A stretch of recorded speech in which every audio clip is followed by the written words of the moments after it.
So we have to start with chemical equilibrium. That part of the physical chemistry. So quite logical calculations without any chemicals. So first of all, we need to know about reversible reactions. So reversible reactions are those reactions which proceed to with any examples in mind.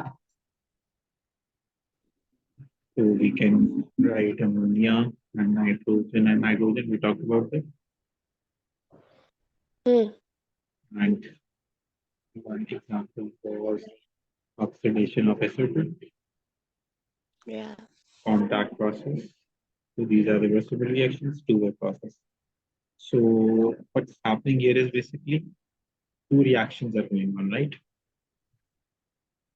One is basically forward reaction, and the other one is the backward. Backward reaction.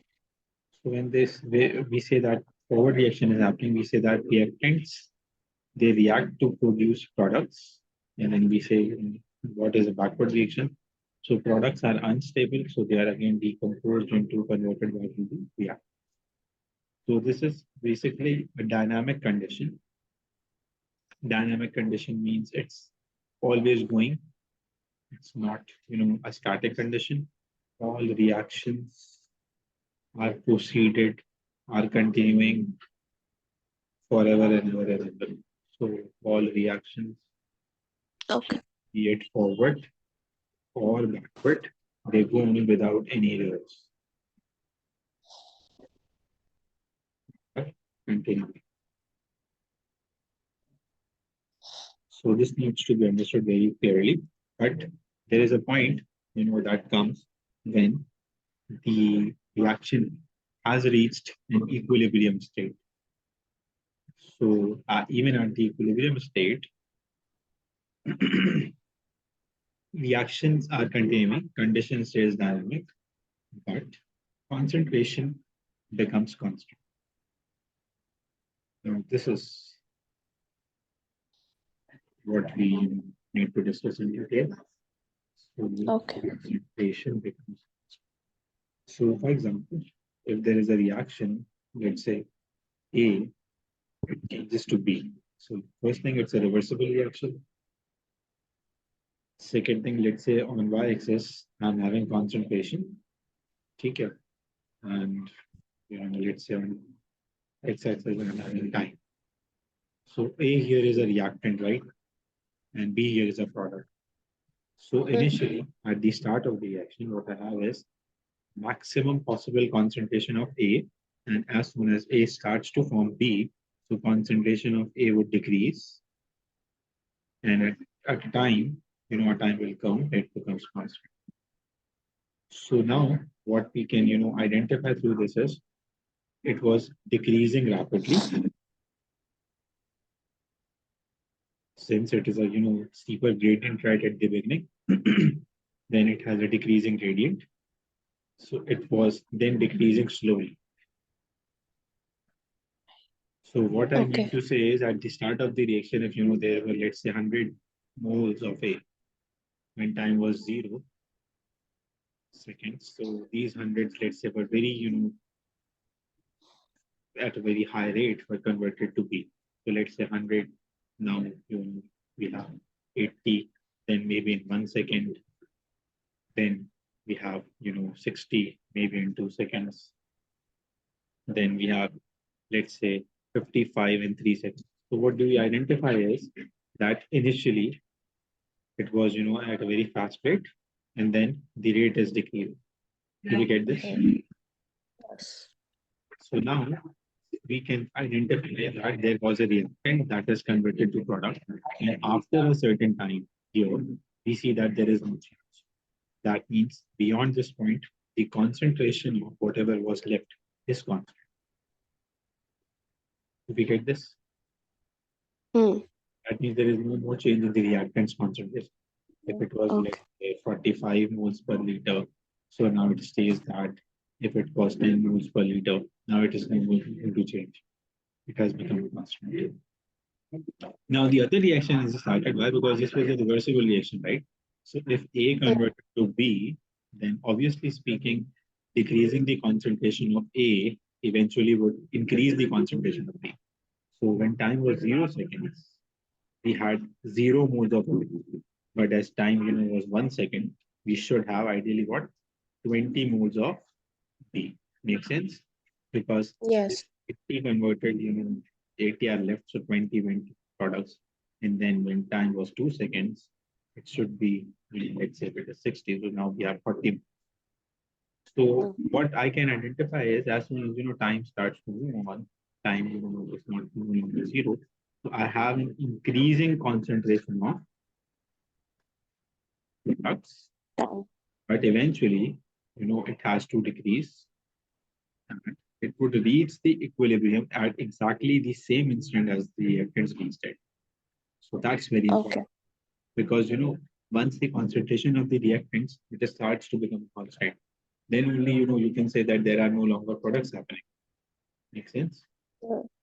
Mm. So initially, beyond this point, that would be first is the common point between the reactants and the products. And beyond this point, there is still concentration of B also constant. No change. Because the one who was basically preparing B is still not changing. Do we get this? Yes. So what I can say is, I can say that rate of decrease of concentration of A equals rate of increase of concentration of B. Make sense? Mm. Or Yes. I can say that rate of forward reaction equals rate of backward reaction. Now, Right. it's more conceptual. When we say rate, we are basically talking about the speed of a reaction. So speed of a chemical reaction is measured in concentration Mm. per unit time or volume per unit time. Okay. Okay. First thing is these equations are only valid at this point of the curve Mm. here because that's the condition of equilibrium. Mm. Initially, that wasn't the case. Initially, we had a greater rate here, then it was decreasing. We had a very low rate here, but it starts to increase. Then you decrease. Did you get this? Yes. Getting this right? So the next more important part is we need to identify what is law of mass action. So before starting up with the law, you can have an example. Let's say I give you 100 moles of any reactant. Let's say that reactant is A, and I give you 1 million moles of the same reactant. You tell me which of these conditions, would have a higher rate of reaction, 100 moles or 1 million?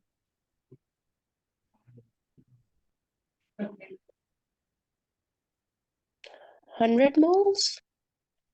Think that they would react faster Mm. and these would react slower. Mm. So I'll go with that's incorrect because Okay. 100 moles would be reacting slower and million moles would be reacting.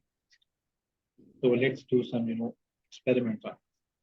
Let's say if I say that there is a container in which Mm. there were 100 moles, they were allowed to react.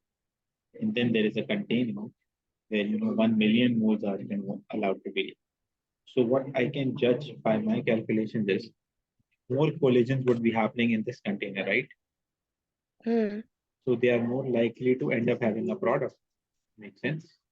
Okay. Okay. Yeah. But since, they're too little to be, colliding with each other, So they would eventually collide, but that would take more time to do. And then also more time for product. So it's not about the question of the products. Products would be generated here, products would be generated here. But at a very faster rate, we'll have products here, and at a very slower rate, we have products. You get this? Yes. So what essentially law is? Law essentially is rate at which any substance reacts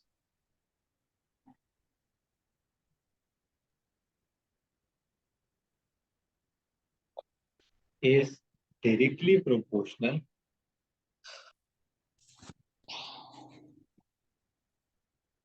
to its active mass Okay. and rate of the reaction.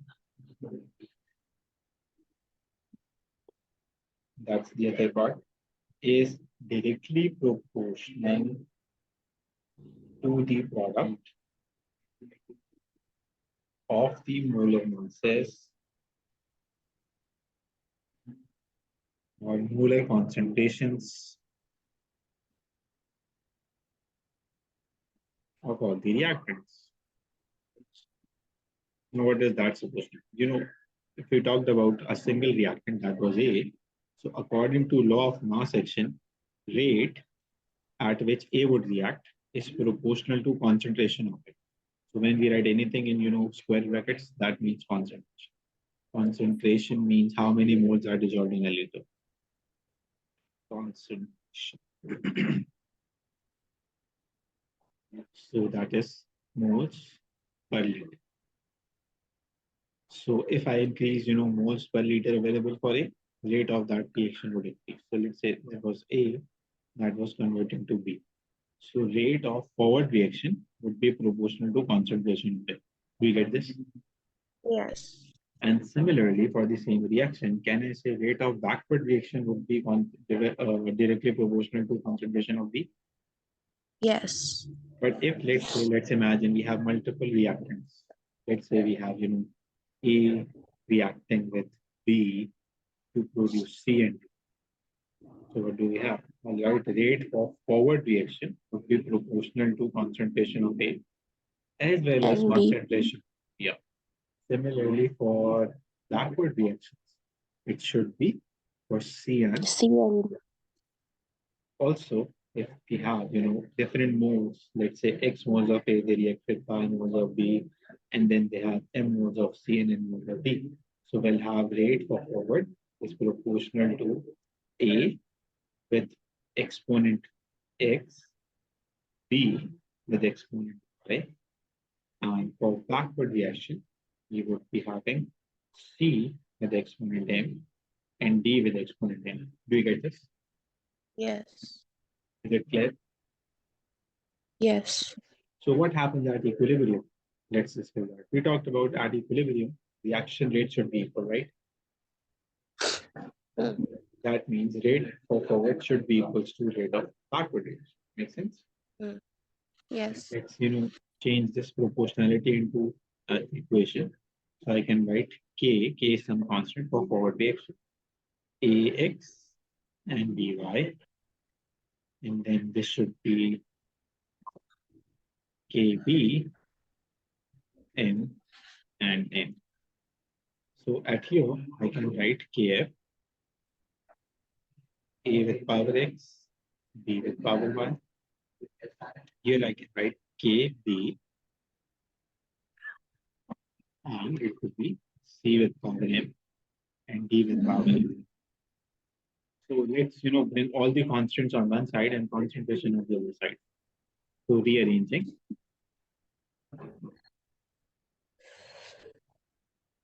So I'll end up with KF divided by KB is equals to C with power M, D with power N, A with power X, and B with power. Do you get this? Yes. So since these are two different constants, so we can say that in place of writing, two different constants, let's write a common constant value, that's Kc. And this would be, Okay. and that's defined as equilibrium constant. All right. Okay, okay. Got it. So if we talk about equilibrium constant, so basically equilibrium constant is a constant that indicates how the reaction would proceed. For example, if there is a reaction that has a very high value of Kc, think about it, high value of Kc. What does that mean? So that would tell me that products, have a higher concentration than reactants when that reaction reached equilibrium. Make sense? Yes. So that reaction is almost, one of the best reactions we can ever have. Why? Because we are having more products. So if Mm. initially, we talk about that N2 and 3H2 was supposed to be reacting. So the company or the industry owner should have, higher value of Kc. Why? Because then eventually he'll have more ammonium produced. So this is what he was looking for. All right. So if similarly, if Kc is very low, what does that mean? So The that react. reaction is proceeding with, very less amount of products, and almost Mm. all of the reactants are left, unchanged. So reactants Right. are very high, so no reaction actually happened. You Mm. get this? Yes. Then one more important thing, Kc is dependent on basically concentration. That is what we talked about. Similarly, units of Kc are also dependent on concentration. So Okay. we may end up having different units because in an equation we have different moles. So for every different set of moles, we'll have different Kc expression, the Kc unit. Do we get this? Yes. So let's say if I'm having maybe an equation like hydrogen and iodine reacting to form HI, I'll end up having no units of Kc at all. Why? Okay. Because वो cancel out हो जाएंगे. Hi squared would end up with H2 and I2. So essentially units are all same. That this would be mole cubic decimeter whole squared divided by mole cubic decimeter times mole cubic decimeter. So we won't have anything left. So this may not be case every time, if we talk about this reaction. Right. So I'll have different units for cases.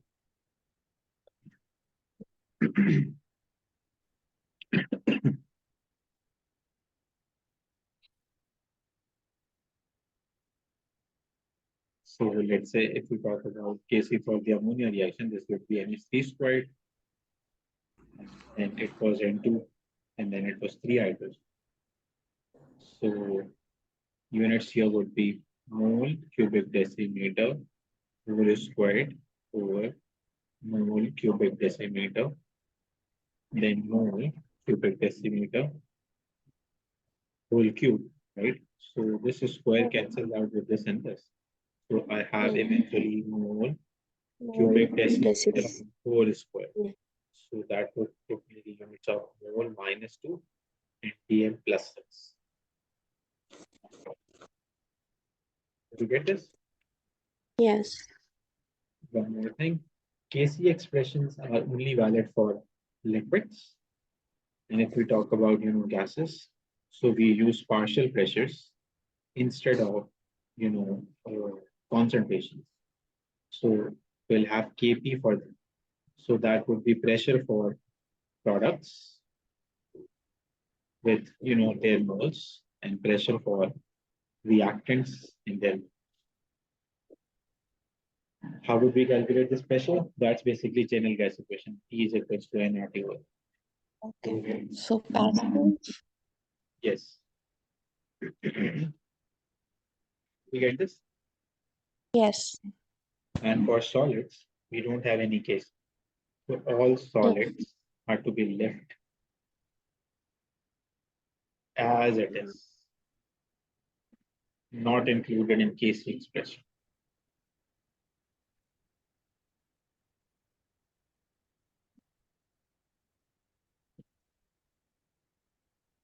So let's say Now we'll look in questions. So question says 3 moles of hydrogen mixed with 3 moles of iodine at equilibrium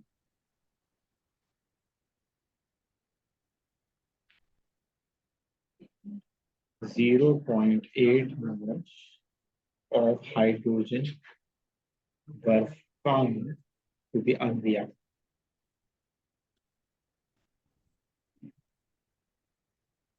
Find Kc.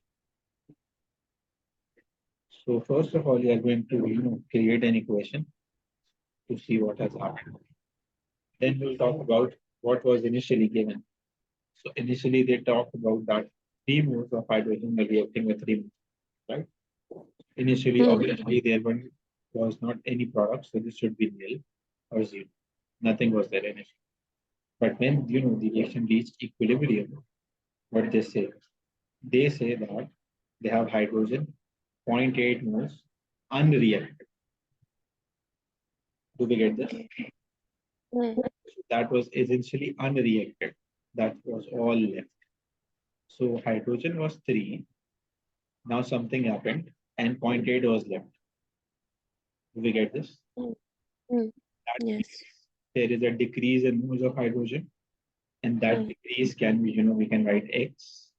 And then let's work this x out. So 3 minus 0.8 would be x. So eventually x would be 2.2. So what does this show? This shows that 2.2 moles of hydrogen actually reacted, right? That is the reason we had, 0.8 moles left out. Do we get this? Yes. So what I can say, if, we keep this thing right in the at 2.2 moles are left unreacted. Oh, sorry, 2.2 moles are reacted basically. So there is a 1-to-1 ratio of this. So 2.2 moles of hydrogen should be, utilized, and 2.2 moles of iodine should be utilized to form twice as many moles as hydrogen. Makes sense? Now, where this data came from, this entire single value, why? There is a 1-to-1 ratio here.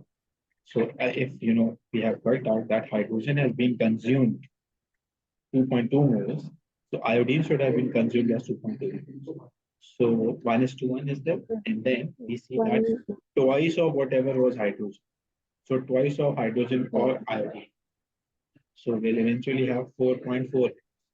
So if I talk about now Kc expression, so I know that should be Hi squared over hydrogen and iodine. But I need concentrations. The thing is, I don't have any volume here. I'm only having one, right? So it doesn't matter why, because let's say, V be the volume. Any value was there. So if we divide all of these values with the same value, so eventually we'll have the same answer. So let's, leave that V aside. So we'll write 4.4 squared, 2.2, and then 2.2. Make sense? Is it correct? Yes. No, it's not correct. Most of the students, they kind of end up having this, same substitution. 2.2 moles of hydrogen are not present at equilibrium. Oh, we'll be using 0.8? Yes. So we should be using 0.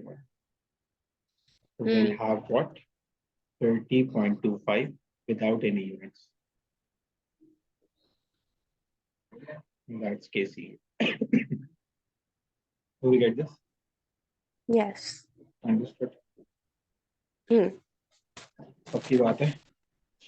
G. So now I'll share some questions and then you do it. And there isn't anything left in this chapter. Okay. Sir, I want you to explain me some questions I shared you yesterday. Yeah, I right at the start of the class, I told you about that. I'll explain those questions in a separate session. I need to start Okay. topic, and I'll Actually, your voice was lagging, so I couldn't hear you. okay. You'll get your answer. No worries in that. Okay. Okay. So I'm ending this and I'm sharing these questions. Okay. All right. Thank you. Allah Hafiz.